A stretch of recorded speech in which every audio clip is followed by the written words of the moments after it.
Hi everybody, this is Liam Martin from Running Remote, and if you're watching this video, you quite possibly have never seen me before. My name's Liam Martin. I run a couple tech companies, Time Doctor and Staff.com. I'm also the co-organizer of Running Remote, which is the YouTube channel that you're watching, and also a conference on building and scaling remote teams. We are currently in an environment in which a lot of people have been asking me, hey Liam, how do you actually go remote? I've been getting dozens and dozens of emails daily on how to be able to work from home. So this is my work from home emergency guide. If you need to go remote right now because of coronavirus fears, this is my absolute 5 to 10 minute crash course on how to be able to do that. So, number one, what is currently happening? Well, we're in a state of flux in human history. We have this issue, which is COVID-19. It has become a pandemic, and it is currently infecting pretty much all countries on planet Earth. Countries are closing their borders. Countries are basically on complete lockdown. It's getting bad, and you need to be able to prepare for it. One of the most effective ways that you can be able to reduce the spread is to be able to deploy work from home agreements. So, being able to get your employees out of an office in which they're interacting with each other and all be able to self-isolate. I think the more people that can do that, the better chance that we can have about turning the tide of this particular infection. What we really need to do is get the R0 of a virus down. So that's basically how many people are infected per infection. So the flu, as an example, for every person that's infected, infects about 1 to 1.5 people. Coronavirus, they believe, has an infection rate of between 2 and 7. And there's a significant amount of variation. We really don't know right now. Let's assume that it's probably 4, realistically, based off of how fast it's spreading. So how you actually reduce that spread, the number one weapon that you can use is self-isolation. Interacting with as few people as humanly possible. So one of the biggest parts of that is working from home. When you work in an office, that's primarily the way that you interact with other people. If you can work from home, you should be working from home. It's your responsibility as an employer to be able to deploy this type of agreement. So we're gonna go through it very quickly right now. Number one, if you're dealing with a long-term situation of months, as an example, you wanna see whether or not you can cut any of your company leases. This would obviously be for a very large term containment.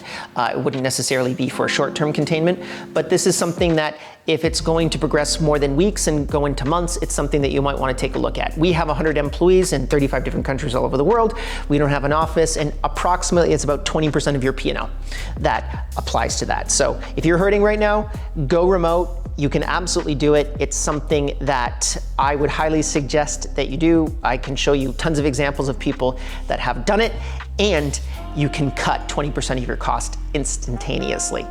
Second, you need to be able to get your communication and your processes in place. So we use tools like Twist and Slack for instantaneous communication. We use tools like Zoom and Skype for video communication. If you have implemented those tools already, great, you're much further along on the remote work from home kind of train. If you haven't used those tools before, I have some tutorials up here and possibly down here on exactly how to be able to do that. General equipment that you're going to need. You're going to need a computer, right? So I have a computer right here.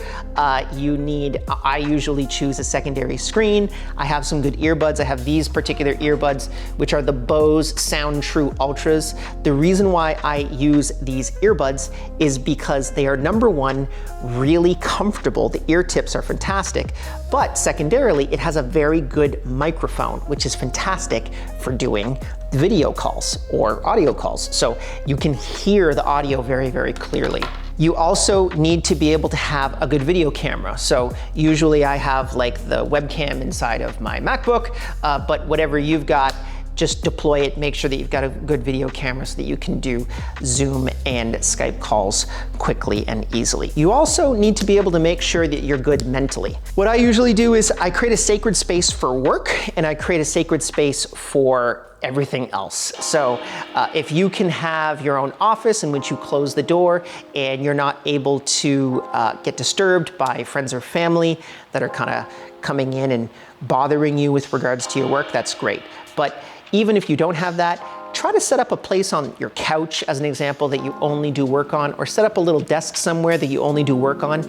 And then when you leave that space, you're socializing. I literally have a place on my desk where I open up my laptop and I only do work. And if I want to check my Facebook or play a game or something like that, I'll get up from that spot on my couch. And that division really helps with your mentality.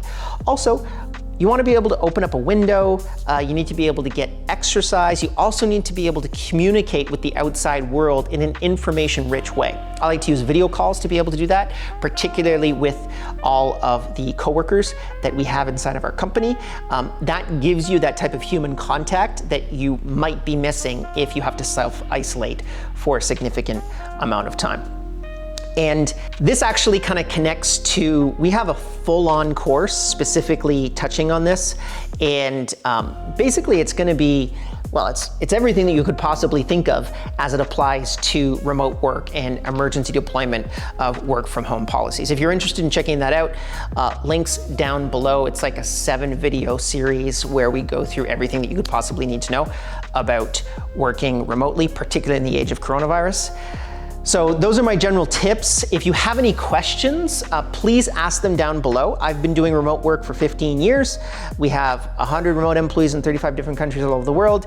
I know my shit forwards and backwards, so if you're interested in asking me some questions, please ask them down below. And other than that, if you're interested in checking out some more videos, check out the videos that are probably floating around me. Those are the ones that the algorithm has suggested to you. Other than that, I'll see you in the next video.